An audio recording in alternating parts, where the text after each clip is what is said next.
All right, let's talk about one of the most powerful tools in business for, well, basically seeing into the future. It's a way of looking at your past data and turning it into a roadmap for what's coming next, helping you predict that next big bestseller. And we're kicking things off with a question, a huge one.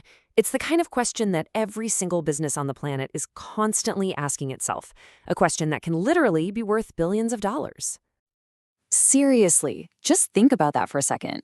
If you knew for sure what was going to fly off the shelves next month, you could get everything right. Your inventory, your marketing, the whole shebang.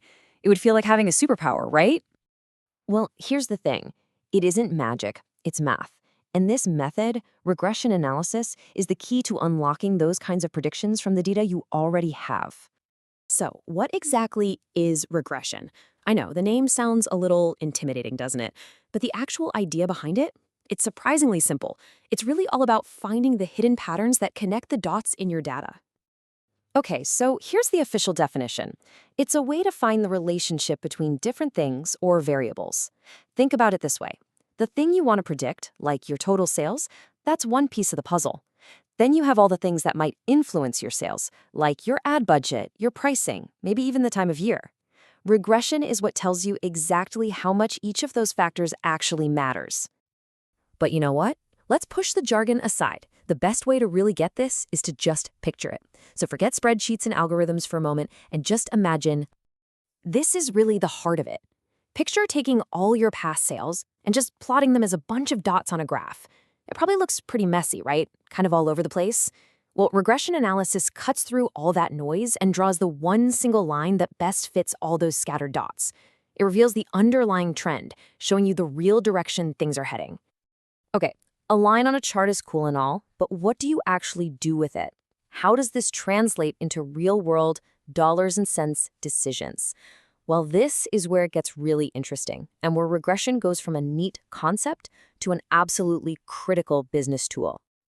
So let's look at a real example from a retailer.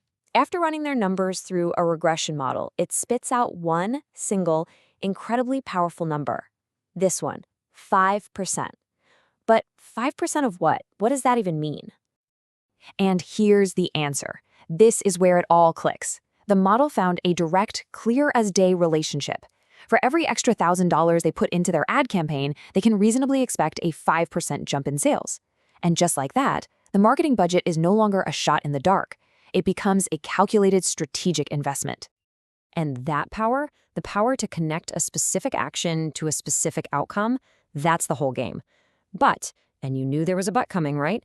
This thing is not a magic crystal ball.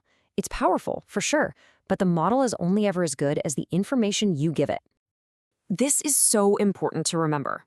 That line on the chart shows you the most likely path forward based on what's happened in the past. It predicts a trend. It does not give you a guarantee. It can't know if a new competitor is about to pop up or if customer tastes are about to change overnight. The accuracy of your forecast is directly tied to the quality of your data. Garbage in, garbage out, as they say. So when you boil it all down, regression gives you three incredible advantages.